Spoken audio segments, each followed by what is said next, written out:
Whispers in the mist. They say the mist in Sapa has a voice. Not the wind, not the trees, but the mist itself.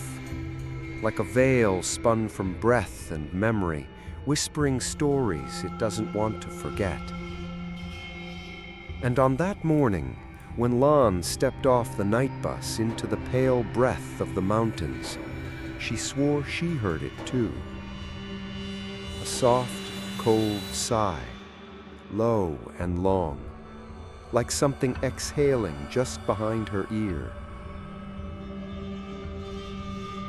Lan was 34, a cultural anthropologist, Vietnamese by blood, French by passport. She had returned to her motherland not as a daughter, but as a researcher, seeking to document the last fading fragments of highland folklore. The kinds of stories too strange to write down, too dangerous to keep alive.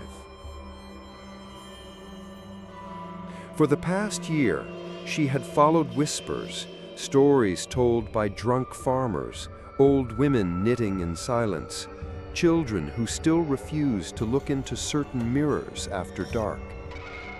And every trail, every tale, seemed to curve slowly but unmistakably to one place: Sapa.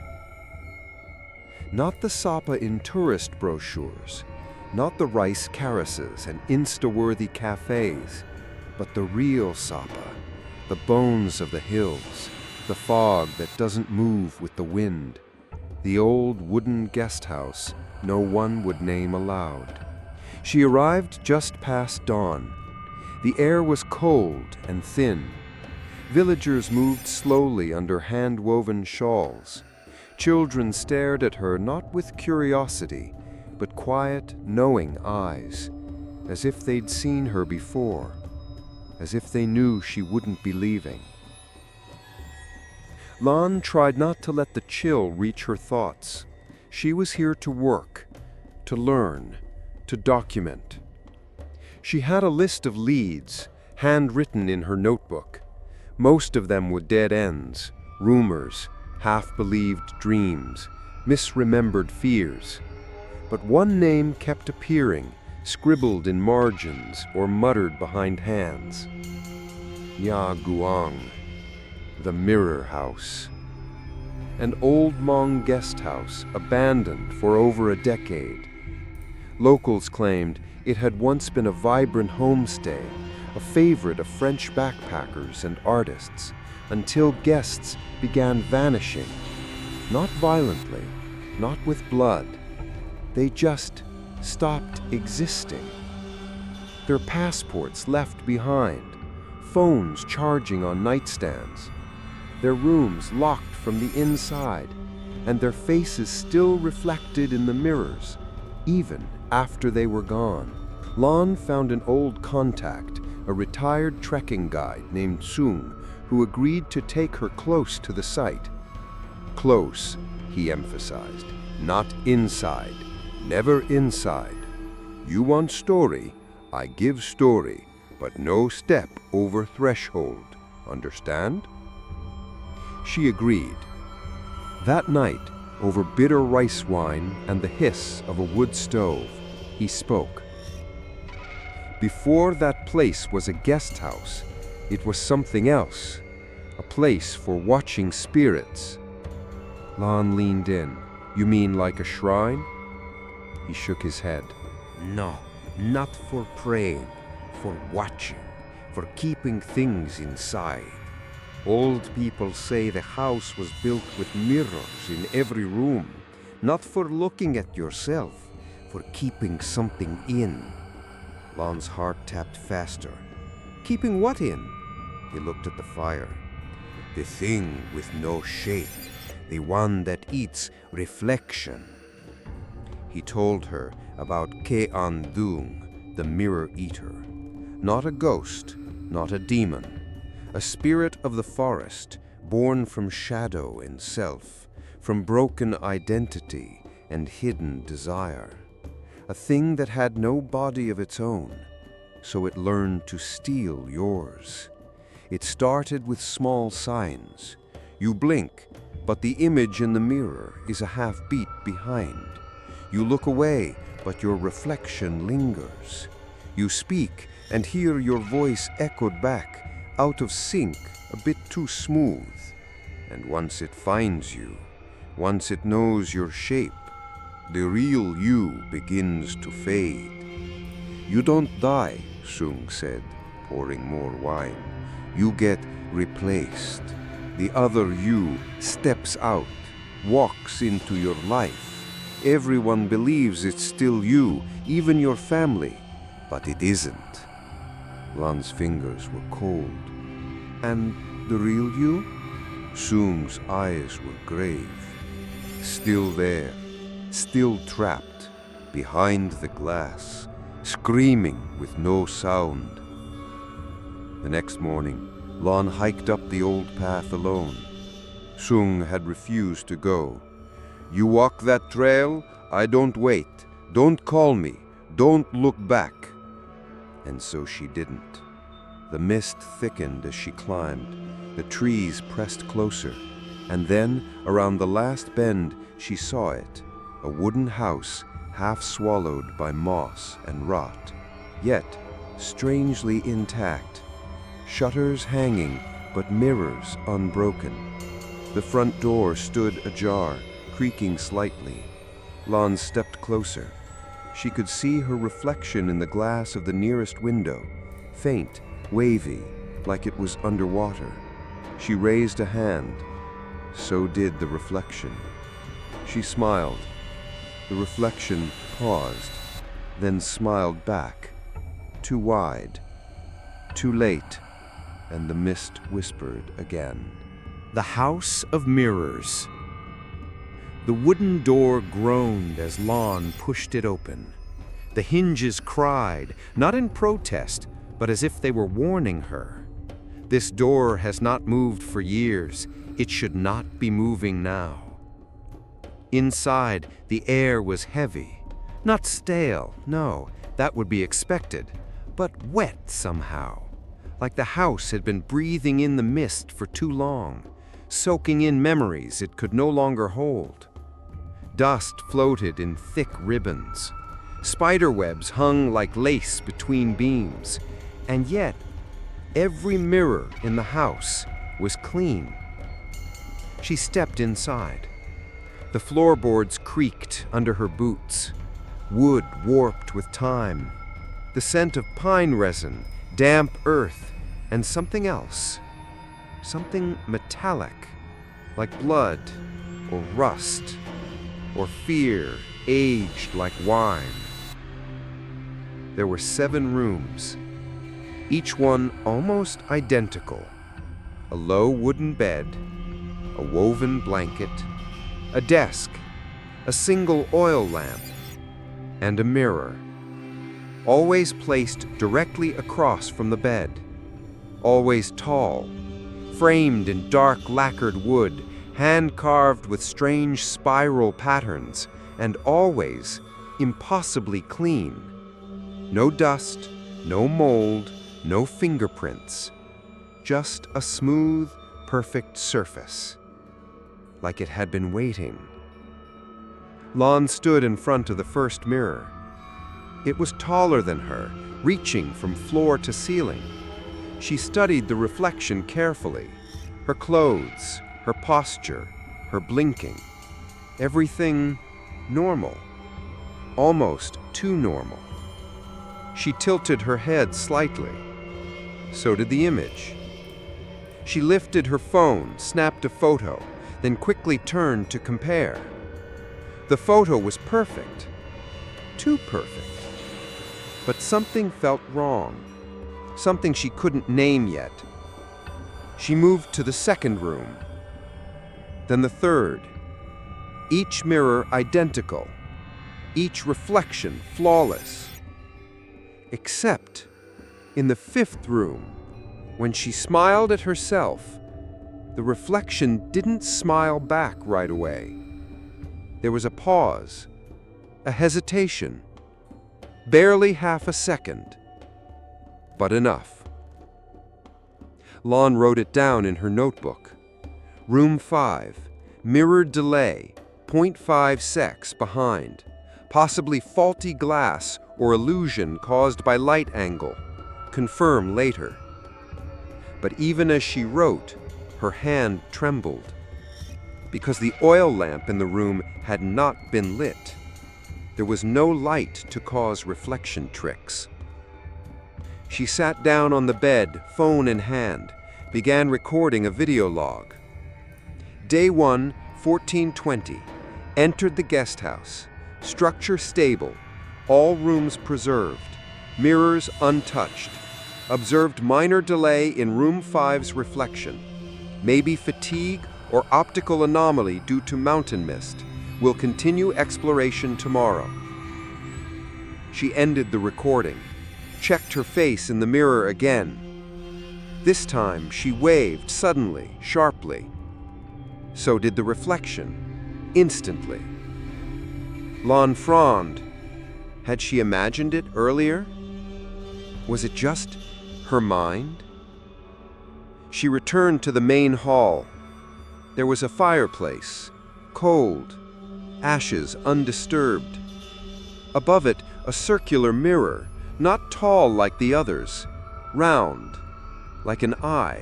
And in it, her reflection was smaller, not because of distance, but because she looked thinner, as if the mirror had less of her. She turned away quickly.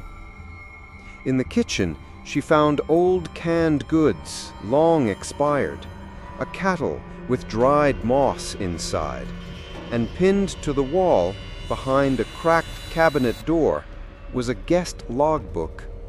Most pages were missing, torn, burned, ripped out with desperation, but one page remained. A French traveler, name Julien Marchand, date October 2009. His entry, scrawled in shaky handwriting, read, "I dreamed I was awake, but my body stayed in bed. I watched myself sleep, and then I watched myself smile. I don't remember smiling." Lan's breath caught. She snapped a photo, underlined the name. There was no mention of Julien online, no records, no missing person report. She had checked, but something told her he had never left this house. Night fell quickly in Sapa.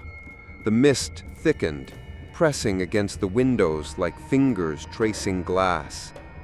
The house groaned, as if settling deeper into the earth.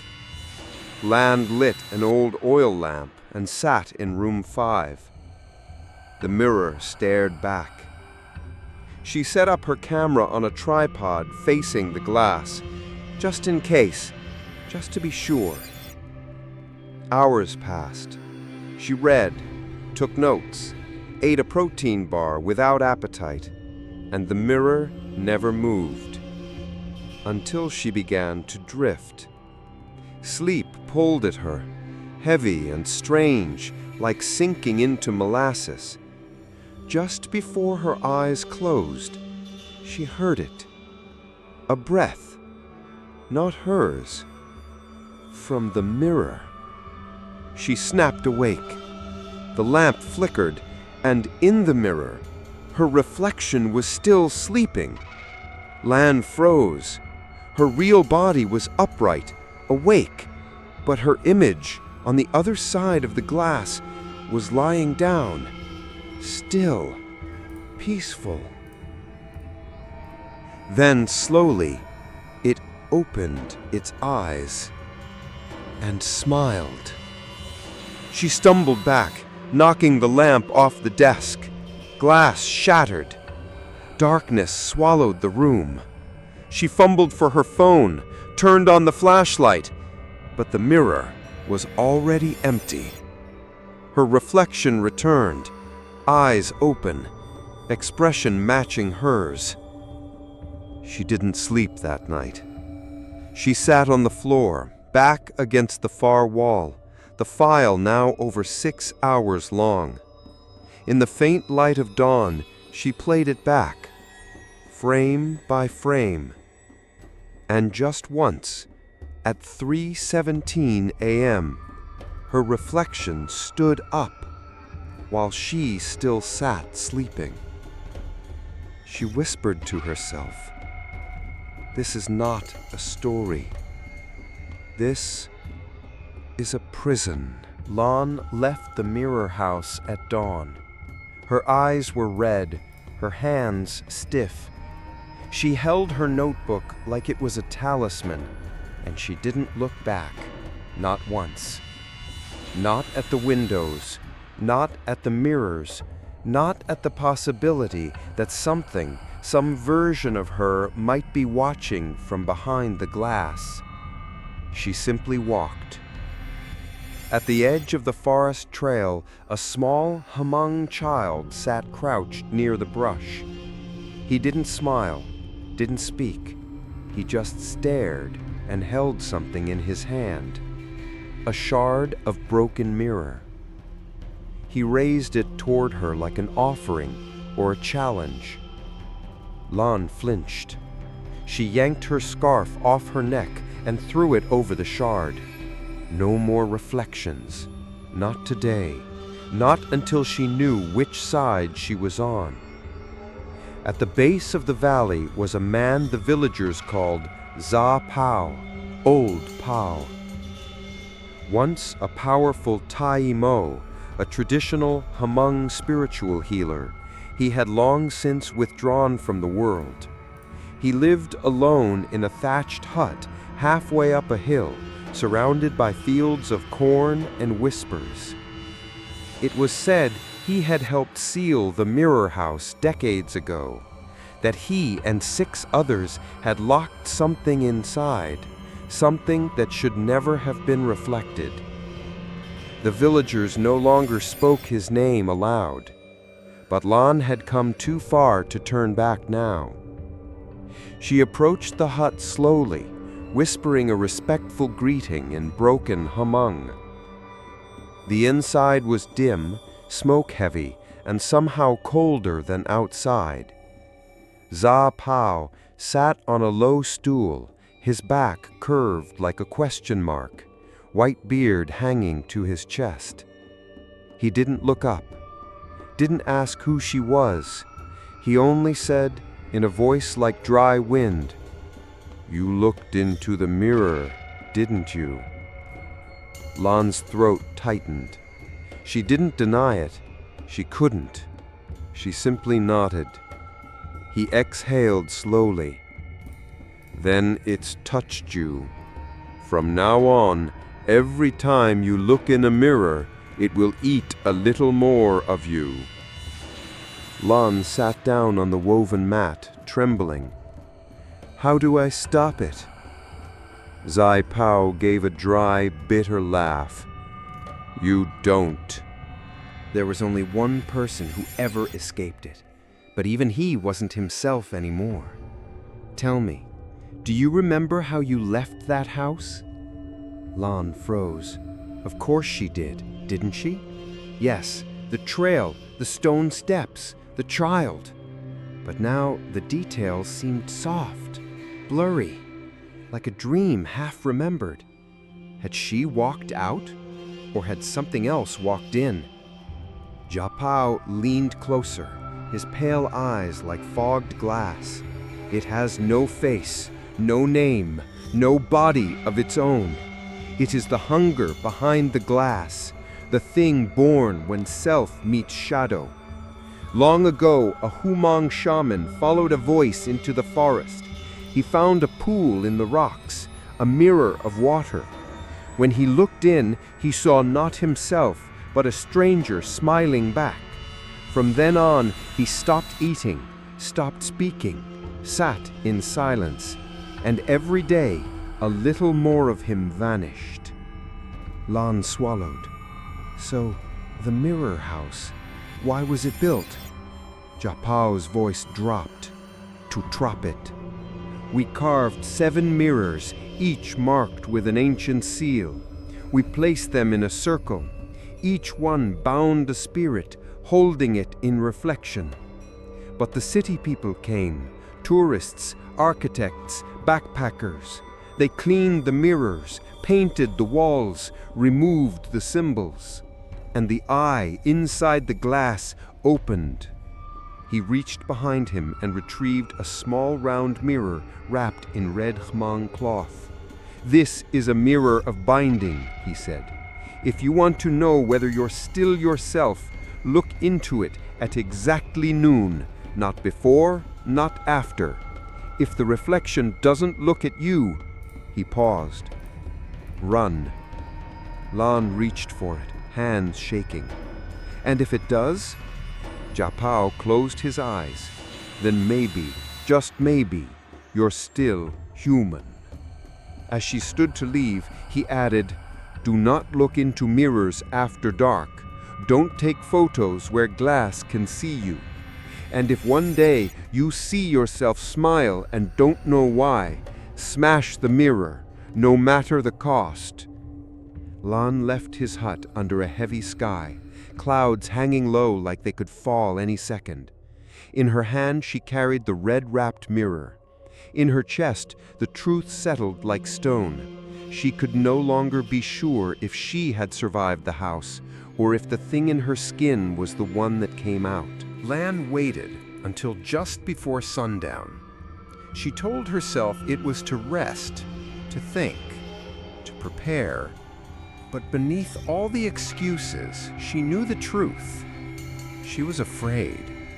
Not of ghosts, not of death, but of the possibility that she was no longer herself, that something else was wearing her shape, and she wouldn't know until it was too late.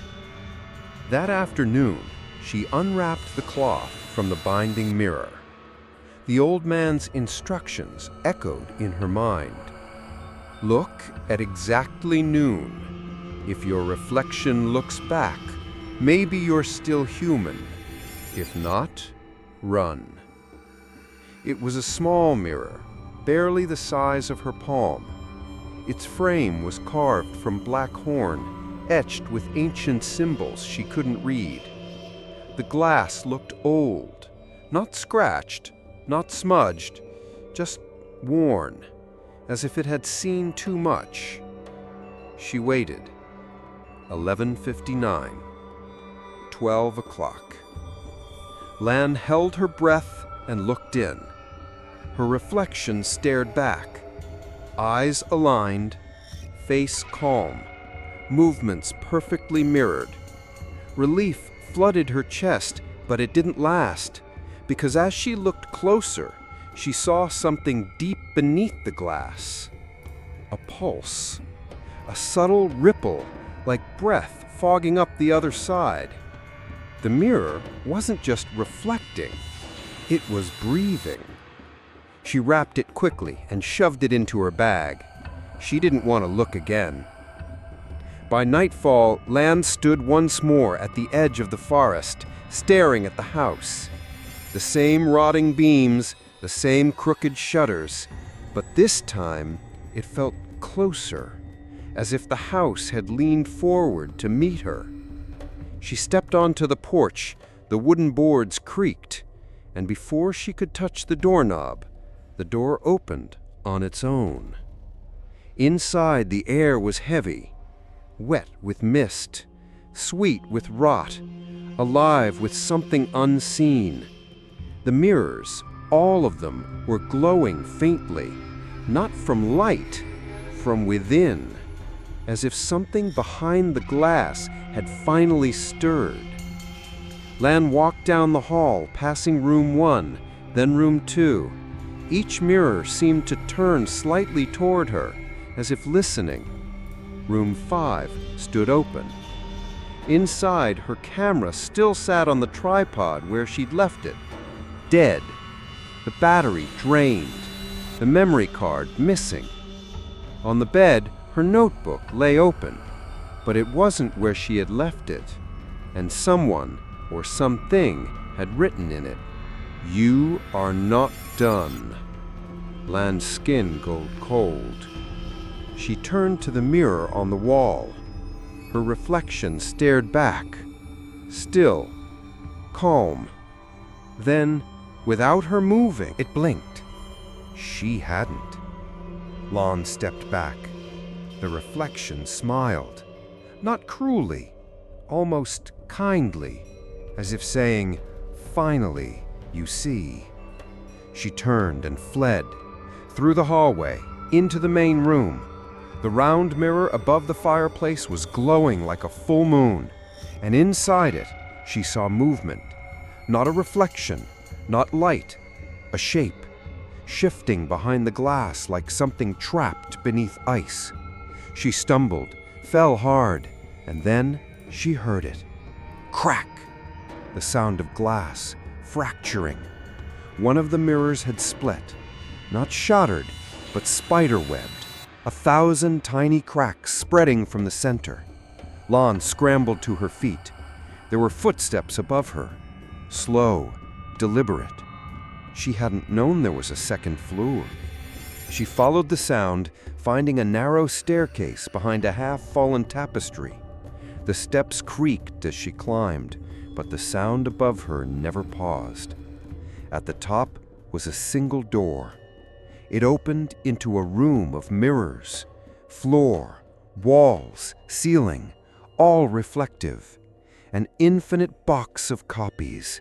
And in the center stood her. But this version didn't move, didn't blink, didn't breathe. It simply smiled. Lan stepped forward. The mirrored version of herself didn't follow, because it wasn't a reflection. It was already outside the glass. She whispered, "What do you want?" The double raised one hand and pointed down.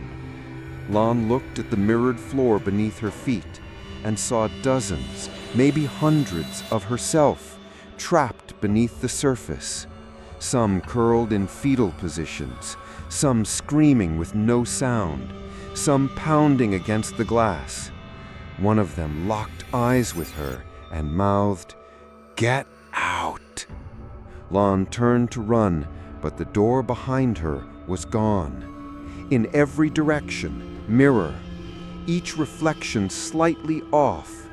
Some blinked late, some didn't blink at all. Some turned their heads the wrong way. One, just one, smiled wider and stepped forward. The floor cracked beneath her. She screamed. There was a sharp, high-pitched ringing in her ears, like metal against bone. Then, darkness. When she woke, it was morning. She was outside the house, lying in the grass, covered in dew. The forest was silent. The house stood still. The red-wrapped mirror was gone. And in the window, behind the curtain, her reflection was watching, and it didn't blink. Where there is no reflection, there is no self. Lan didn't speak for hours, not to anyone, not even to herself. She returned to the village long after the fog had lifted, but something inside her hadn't. Her thoughts trailed behind her like smoke, thick, indistinct, and clinging. The girl in the window was still there. She saw it. And she knew, without logic, without doubt, that version was not her. The one walking now might be, but for how long? Lan didn't go back to her rented room. She didn't eat. Instead, she returned to the home of Ja Pao, the old spiritual elder. He was outside, burning something in a clay pot. Herbs, bones, small black seeds that hissed when they cracked. He didn't greet her. He only said without turning, "You saw her, didn't you?" Lan sat on the ground across from him. She couldn't find her voice. She only nodded. "Then you have very little time left," she whispered. "What is it?" He looked up, and for the first time, Lan saw real fear in his eyes. Not fear of monsters, but fear of forgetting, of something ancient being swallowed by time and returning stronger because no one remembered how to name it. Jia Pao spoke slowly, like each word had weight. Before this land had borders, before kings and empires, the mountains had no names, but they had guardians. Some were kind, some were cruel, some were not meant to be seen. One of them lived in reflections, not water, not glass, but any surface that caught the soul. The Hmong call it Nto Nchung Tsi Muan Bei, meaning the nameless that reflects nothing. But the Vietnamese later called it Ke An Yurong, the mirror eater. Lan's breath caught. The words felt like frost down her back. It does not kill, Jia Pao continued, not in the way you think. It does not hurt, it does not bleed. It only watches, then it copies. And once it knows you, once it knows how you see yourself, it waits. It waits for a moment when you doubt, when you are unsure. And in that moment, it steps through. Lan leaned forward. How do we stop it? You don't. His tone was firm, final. It cannot be banished. It cannot be killed, because it was never alive. It is a mistake, a forgotten echo. What we did long ago was contain it. He explained the old ritual, how 7 shamanic mirrors were created over 7 days, carved from trees struck by lightning, lined with silver from sacred mines. Each mirror had a sigil etched behind the glass, visible only under moonlight. Each was positioned in a circle to reflect the others endlessly, a loop with no escape. The house was built around this circle, not to trap people inside, but to trap something else. Then came the tourists, the developers, the modern world. They repainted, rewired, rearranged. They moved the mirrors for aesthetics, wiped away the protective oils, removed the strange symbols carved behind the frames. They opened the cage, Jia Pao said, and the thing inside remembered its hunger. Lan opened her notebook and flipped to the pages with the spiral symbols she had sketched from the mirrors. Can they be restored? Jia Pao shook his head. Only if you still have your reflection. Lan's hand froze over the paper. What do you mean? He looked at her deeply. Every time you look at yourself now, it sees you more clearly. And one day, when it knows you better than you know yourself, you won't see a copy in the mirror anymore. You'll see you, and you won't be able to tell the difference. Lan sat still for a long time. Her hands trembled. The mirror eater wasn't just stealing her face. It was learning her doubts, her guilt, her lies. And when it finally stepped through, no one would notice. Not her friends, not her family, because it wouldn't imitate her. It would replace her. Lan whispered, Has it ever happened before?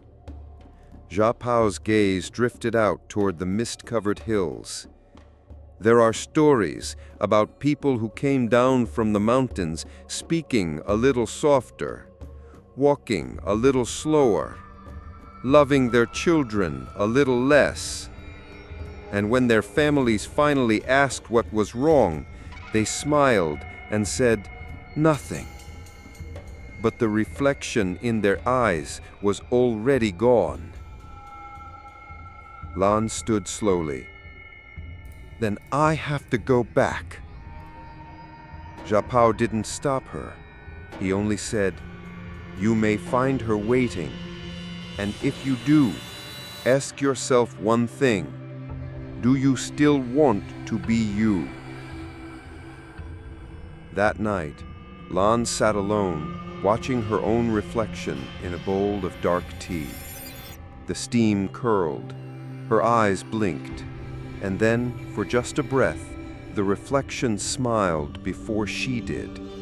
Not much, not long, just enough. Just enough to remind her the boundary was thinning. When you are no longer the one in control. Lan used to be a morning person. She used to wake early, make tea, check her notes, and walk with clarity. But now, every morning began the same way. A blank stare into a mirror. A single question echoing in her mind. Is that me? And no matter how closely she looked, no matter how she tilted her head or widened her eyes or pressed her fingers against her cheeks, she could never be sure. Because lately, her reflection had started doing things on its own. It began subtly. One night, while brushing her hair, she caught a twitch in the mirror. A half smile that didn't belong to the moment. Not quite out of place, just too perfect. Then came the blinking. Sometimes her reflection would blink after her, sometimes before, sometimes not at all. She recorded it once on her phone, but when she played it back, the reflection was flawless. Only her eyes looked unsure. By the third day, she noticed the first real sign, her handwriting. In her notebook, letters slanted slightly more than usual. Her L's looped differently. Her A's curled higher. Her signature didn't feel like her own. She ran tests, wrote pages in silence, then compared the ink strokes to her older entries. They didn't match. It was her hand, but not her rhythm. Then came the dreams. Not nightmares in the traditional sense. They were vivid, still, observational.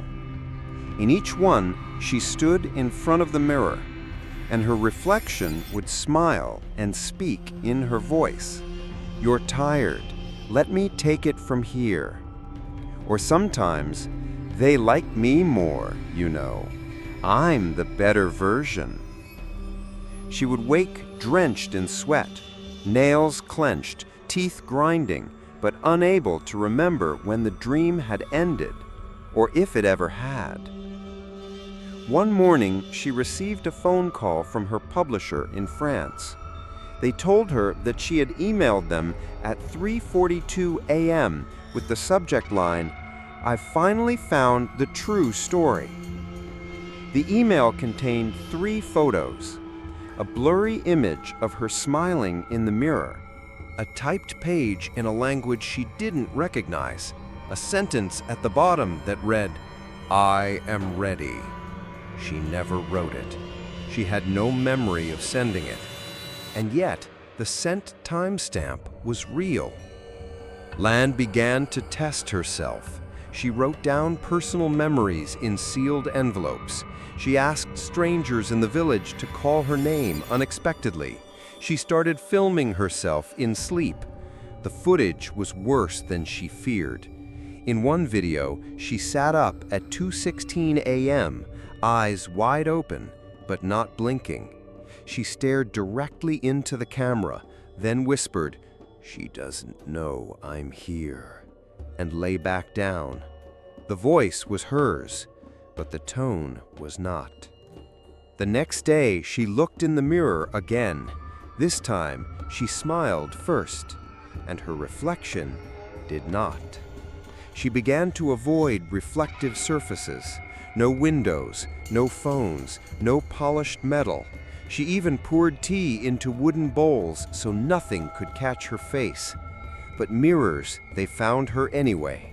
In puddles, in spoons, in the eyes of strangers when they looked at her too long. Every reflection seemed to hold just one question. Do you even remember who you were? Then, for the first time, Land experienced the deepest sign of being marked. A memory vanished completely. She was standing in front of a store, staring at a jar of dried herbs, when she realized she had no idea how she got there. None. She checked her phone. She had taken 27 photos that morning, none of which she remembered. And in one, her face was different, slightly off. The eyes were colder, the smile practiced. She didn't delete it. She stared at it for hours. That night, she made a vow. If the thing wanted her, if it truly wished to step through, then she would confront it directly, in the mirror. But before she could, the final sign came, the one she feared most. She was writing in her notebook, documenting every change, every symptom, when her hand began to move on its own, just slightly. A curl in a letter, a word she hadn't meant to write, and then at the bottom of the page, in large, deliberate letters, "You've been watching. Now it's your turn to be seen." She dropped the pen, and for the first time in days, she allowed herself to scream. But the voice that echoed back at her from the walls was not her own. When the camera remembers what you don't. Lan never liked being photographed. Even as a child, she'd felt uncomfortable seeing herself frozen, lips half-parted, smile stiff, eyes too aware. Photos always felt like evidence of something she hadn't consented to reveal. But now, photos were all she had. They were the last tools she trusted to tell her what was real. So she started taking them, dozens each day, from the moment she woke up until the moment she forced herself to close her eyes. Front-facing, mirror selfies, side angles, videos with voice. She stored them in organized folders, each labeled by hour. But by the third day, a pattern began to emerge, and it terrified her. It started with small differences. In one photo, taken at 6:12 a.m., her hair parted on the left. In the next, at 6:14, it was parted on the right. She hadn't touched it. In one, her eyes were wide and dark, her usual look. In the next, her pupils were slightly larger, dilated, hungry. She compared every image and found more. Tiny asymmetries in her face, a freckle missing, a scar too faint, her smile a little too confident. She zoomed in, frame by frame. The differences grew. In some photos, she wore the shirt she remembered. In others, the same shirt appeared slightly faded, as if washed too many times, but she had just unpacked it yesterday. Then came the photos she didn't remember taking. On her phone were pictures of her walking in places she hadn't visited, standing outside unfamiliar buildings, looking into the camera when no one was with her.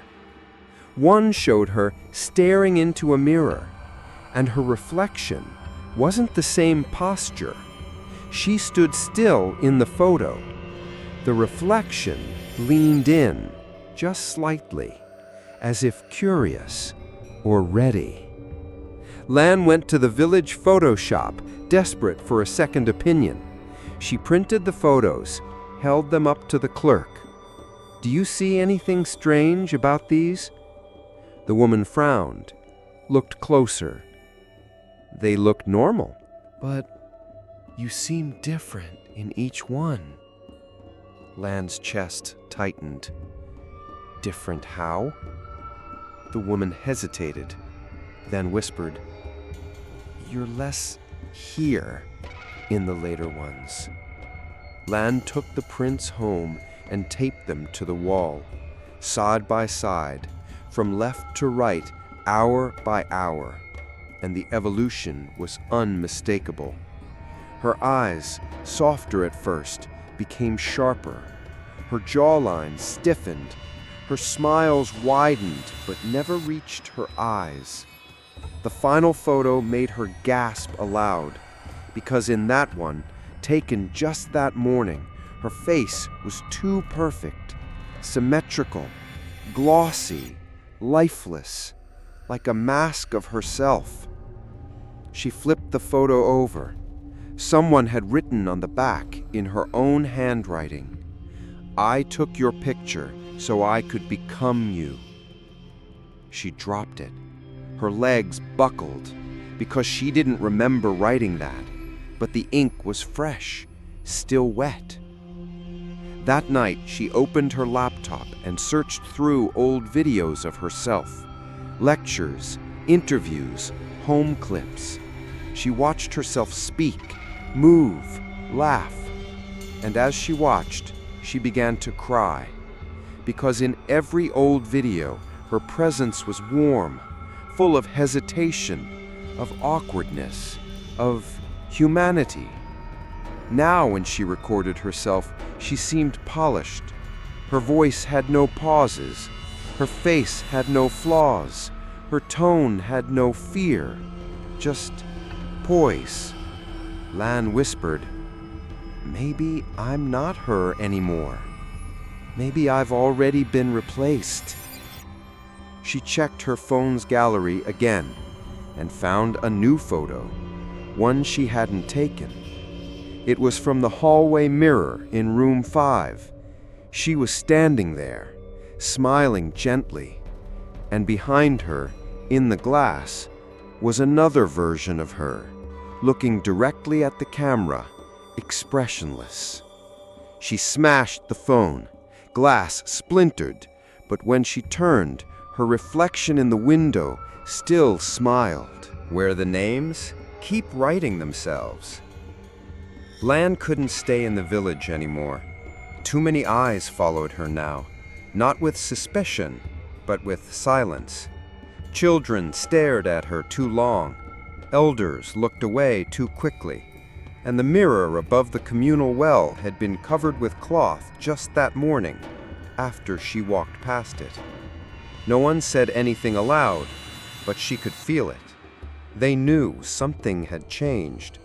Maybe not what, but enough to fear.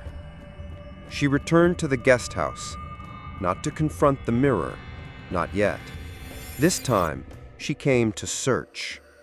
There were still questions buried in this place, things left behind, forgotten, covered up by fog and time and fear. Lan began in the front room. She pulled away old curtains, opened drawers, lifted loose floorboards. Nothing. Just dust and the slow groaning of wood as the house seemed to shift around her.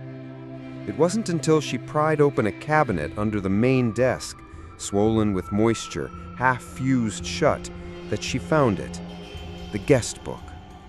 Heavy, leather-bound, frayed at the corners, its cover etched with a faint spiral. She hesitated, then opened it. The pages were yellowed but intact. Most entries were short, cheerful, the typical notes from travelers. Great view, loved the mountain mist. Tobias, 2006. Perfect place for a writing retreat. Claire from Melbourne, Australia, 2007. Strange vibes but good food. Mikhail, 2008. But then things changed. By mid-2009, the entries grew shorter, stiffer, more uncertain. Heard something in the walls last night. Thought it was rats. Mirror in room 3 cracked by morning. A. I feel like I'm being watched. My own eyes look unfamiliar. Is this part of the experience? Sasha, Canada. Didn't sleep. Mirror smiled back. No signature. Just that. 3 words. 1 message. Lan flipped further. Some entries were crossed out, others overwritten. A few were written in the same handwriting, but with different names. And then she found something chilling. A name she recognized.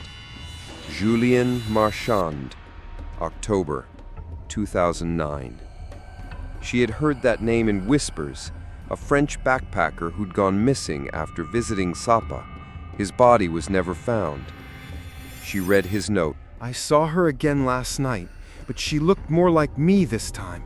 She whispered through the mirror, said she was tired of waiting. I think she wants to switch places. If I'm not me tomorrow, please burn this book. The next entry? Same date, same handwriting, different tone. This place is peaceful. I've never felt more myself. No signature, just a drawing of a spiral. Lon's hands trembled. She flipped backward, back to older pages. Some names were faintly crossed out in pencil. Others had a small X in the margin. She noticed a pattern. Every guest who complained about the mirrors vanished. Their entries stopped, but then someone else would write again. Always in similar script, always more cheerful, almost too cheerful. Then she found a page near the back that hadn't been touched by time. No dust, no yellowing. It simply read, Lon, November 2023, arrived alone. Her full name, her handwriting. She hadn't written that. She flipped the page. Room 5 feels familiar, like I've been here before. The mirror is calm today. So am I. She flipped again. Someone screamed last night, but I slept through it. Strange, I feel stronger this morning. Another page. I saw myself leaving, but I'm still here. I think I've always been here. The final page was blank, except for a faint outline beginning to form. Letters shaping themselves. She watched as ink slowly appeared on the paper, right in front of her eyes. You didn't write this, but you will. Lon slammed the book shut, staggered back. Behind her, the mirror in the hall creaked. She turned, just in time to see her reflection writing something on the glass. She stepped closer. The word appeared slowly, like fog on breath. Stay. What was bound was never meant to be seen again. Lan didn't return to the village, not after what she saw on the guest book, not after the pages began writing themselves. She walked, past the rice terraces, past the tree line, past the point where phones lost signal and silence became alive. She remembered what Ya Pao once said, "If the mirror chooses you, no ritual will save you. But if you reach her in time, she might help you contain it." He wasn't speaking of the mirror eater.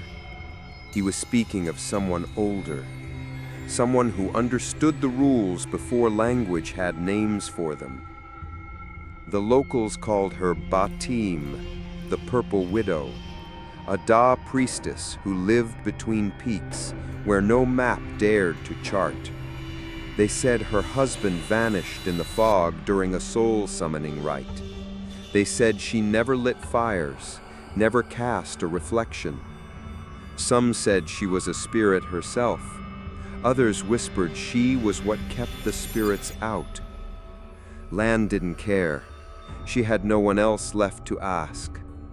It took her 2 days of hiking to reach the mountaintop shrine. She didn't find a house. She found a circle of mirrors planted into the ground like gravestones. Each was covered in weather-worn cloth, red, black, deep violet. In the center sat an old woman cross-legged in silence.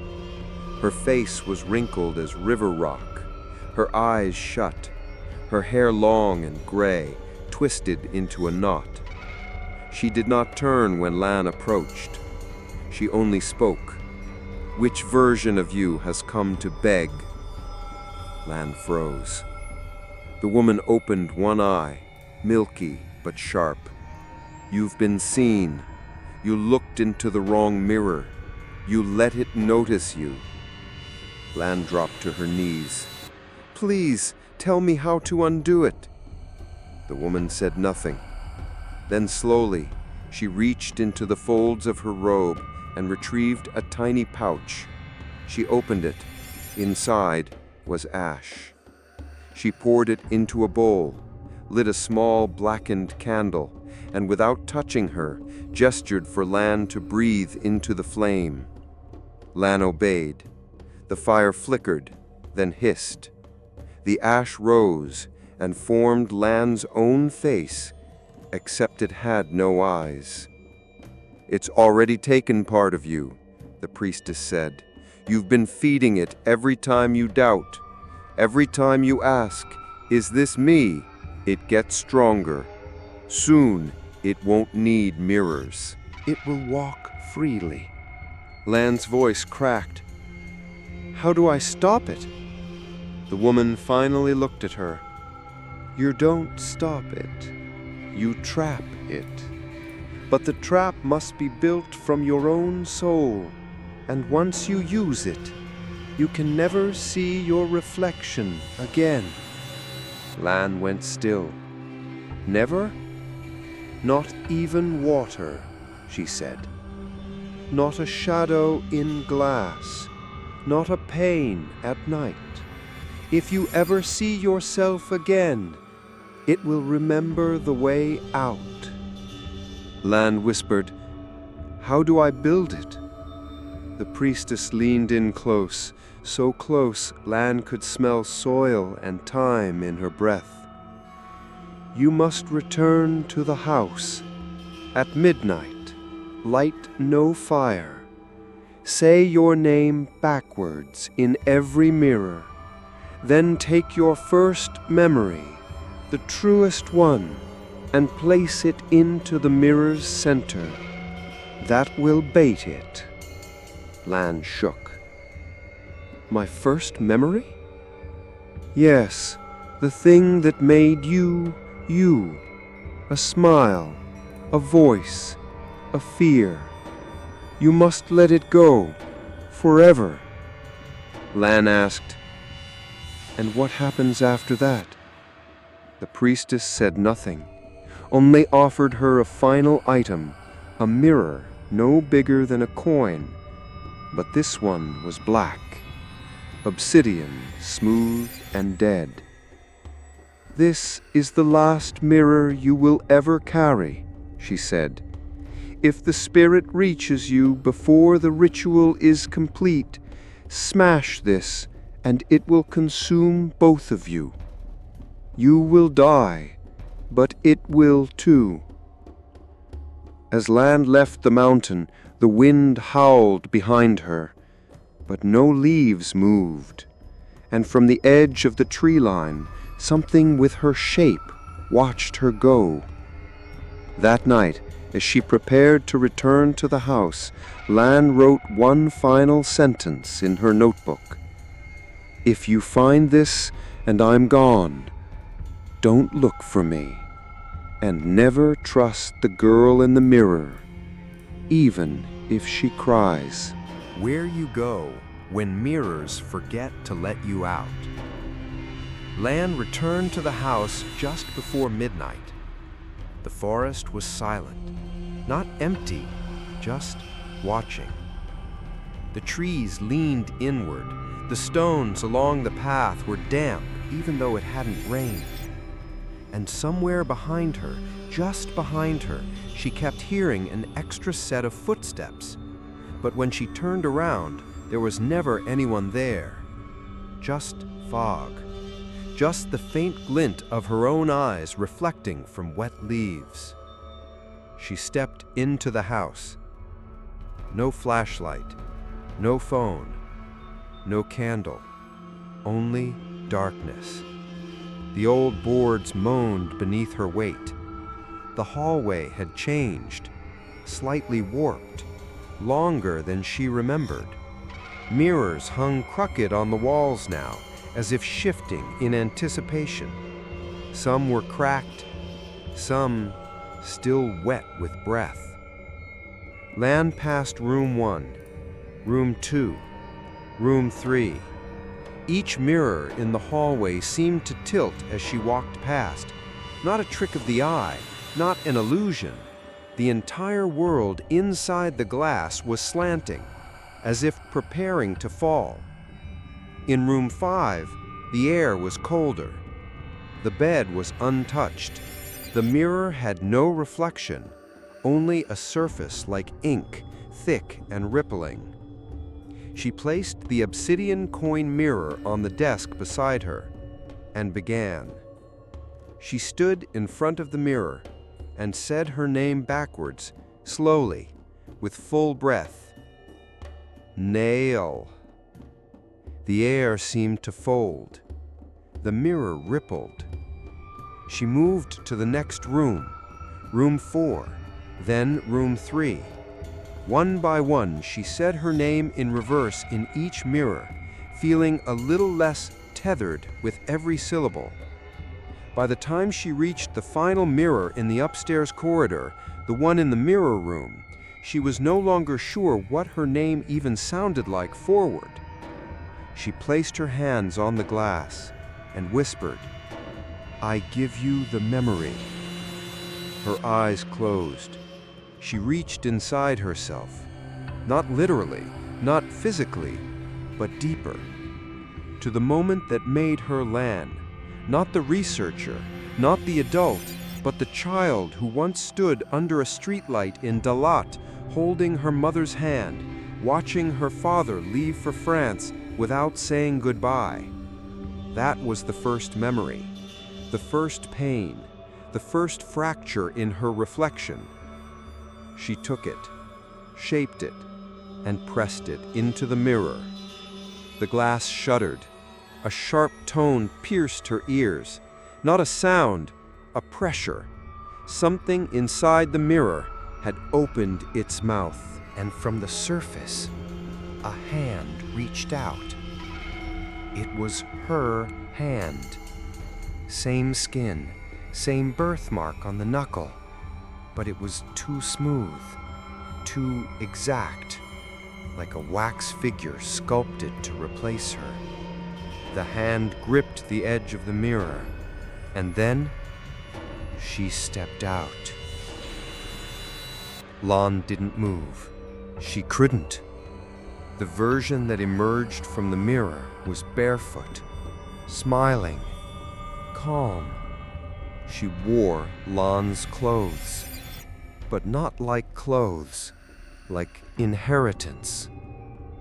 The thing tilted its head, spoke in Lan's voice. "You look tired. Let me carry this." Lan tried to step back, but her feet stayed rooted. The creature walked closer. Their faces nearly touched. The mirror behind it closed. Lan reached for the obsidian coin, but it was gone. The fake Lan held it now in one hand and whispered, "Only one of us needs to stay here. You've done your part. I'll make it easier." Then everything shifted. Not physically, but perceptually. Suddenly, Lan was inside the mirror.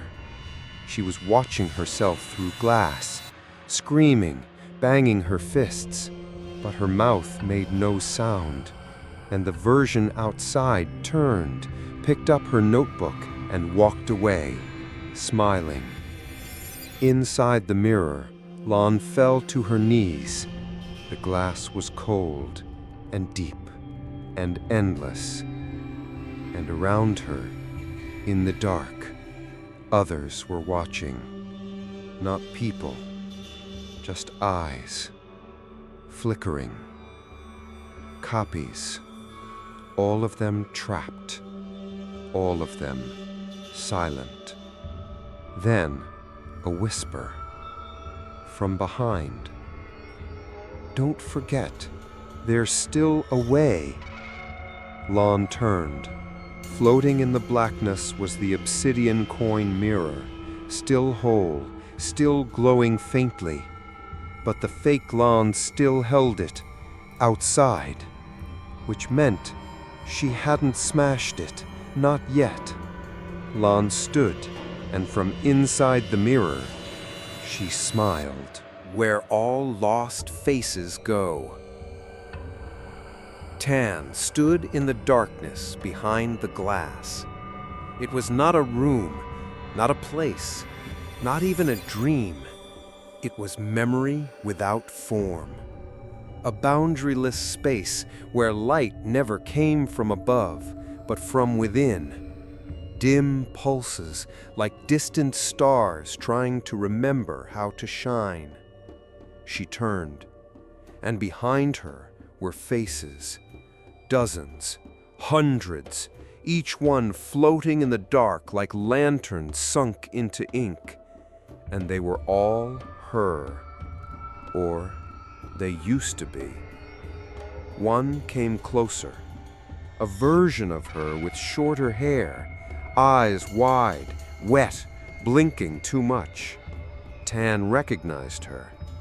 It was who she was at 17, the girl who left Vietnam for the first time, clutching a suitcase and her mother's goodbye letter. This version reached out, but her hand passed through Tan like mist. Then another drifted near, older, tired, wearing the same blue scarf Tan had buried with her grandmother. She whispered, "We're the memories you gave up. This is where he keeps us." Tan turned in a slow circle. The mirror space shifted around her. Now it resembled a hall of glass, infinite, seamless, with no end or beginning. Each surface held a different version of her life. Not fantasies, not fears, but real moments, stolen and displayed like trophies. She saw herself laughing, crying, sleeping, failing, but none of them moved. They were frozen, snapshots of a soul being disassembled. And in the distance, a heartbeat, not her own, but something older, something hungry. With each pulse, one of the images dimmed, another piece of her lost forever. She began to run. Her bare feet slapped silently against a surface that wasn't floor. The walls bent inward. Each mirror she passed began to whisper in her voice, "You let her in. You blinked first. You weren't strong enough." She covered her ears, but the voices were inside. Finally, she reached the center, a dark domed space deeper than the others. There, floating in midair, was the memory, the first one, the core. That moment, under the streetlight in the lot, her father walking away, the silence of her mother's hand gripping hers. It was playing on a loop, like a film with no projector. Lan reached for it, and as her fingers neared, the mirror eater spoke, a voice with no shape, no tone, just intention. "Take it back, and you'll forget what you've learned. Stay, and she'll live your life better than you ever did." Lan trembled. "She's not me. She doesn't feel. She only copies." The voice replied, "She doesn't feel pain. She doesn't make mistakes. She doesn't wonder what it's like to be enough. Isn't that what you wanted?" Lan stared into the memory. The little girl in the frame blinked, and this time she looked at Lan, not past her, not through her, at her, and mouthed, "Don't leave me here." Lan reached in, grabbed the memory, held it tight, and the world shattered. Glass exploded around her. The frozen moments cracked and fell away. The hall splintered into fragments. And somewhere, far above, she saw light, a reflection of herself. Not perfect, not polished, but real. She rose. The glass cutting into her feet didn't stop her. The darkness pulling at her ankles couldn't hold her. She reached for the surface and punched through. Suddenly, she gasped. She was back on the floor of room 5, shaking, covered in sweat, breathing. And the other Lan was gone. The notebook lay open. The obsidian coin mirror had fallen, unbroken. She picked it up, and for the first time, it showed nothing. No reflection. Just a black, silent surface. Waiting. What you destroy to stay human. Lan stared into the obsidian mirror. Nothing looked back. Not her eyes, not her outline, not even a shadow. Just void. A surface that drank in light and gave nothing in return. She wasn't sure if she was grateful or terrified, because in this silence, in this non-reflection, she was free, and yet she wasn't alone. The house had grown quieter, too quiet. The air had weight again, like thick breath pressing against her chest. Lan rose, trembling. She stepped toward the hallway. The mirrors had changed. Some were now shattered, others had fogged over, as if crying. But one remained intact. Room 7. The door was ajar, and from within she heard a whisper, faint, feminine. Her voice. You came back. Lan pushed the door open. Inside, the mirror shimmered, but what she saw was not her. It was them, the others, the lost ones, the guests, the stolen selves, the reflections that had been replaced. All of them stood behind the glass, their eyes dull, their mouths open, soundless, waiting, begging. Lan clutched the coin mirror. She could destroy it now, smash it against the floor, end it. The priestess had said the entity would collapse into itself, devour its own source, become nothing. The cycle would break, but so would they. The trapped souls would vanish too, forgotten, unwritten, and she would never remember who she had once been. She stepped closer to the mirror, and from behind the glass, one version of her stepped forward, the imposter, still smiling, still perfect. She spoke, in Lan's voice, but emptier. We could have had peace. No pain, no fear, just control. I would have lived for you better than you ever could. Lan's hands tightened around the mirror. She wanted to scream, to curse, to accuse, to ask why, but instead, she smiled. A real smile. Small, imperfect, human. And she said, "You almost fooled me, but I'd rather be broken than erased." She slammed the obsidian mirror against the floor. Crack! A sound like thunder ripped through the house. The mirror exploded in black shards, and the entity let out its first and last scream. Not loud, not high, but deep, like a gasp from the bones of the earth. Every mirror in the house shattered at once. Lawn was thrown backward. Glass and light and memory tore through the air. She closed her eyes and let go. She woke up outside, at sunrise, in the grass. The house behind her was quiet now, empty, windows bare, no reflections. She stood. Her hands were bleeding from glass, but her breath was steady. And when she reached into her bag, there was no mirror left, only her notebook, still open on a new page, blank, waiting. She walked down the path slowly. As the mist lifted, she passed villagers on the trail. They looked at her, paused, and one old woman whispered, Is it really you?" Lon nodded. This time, yes.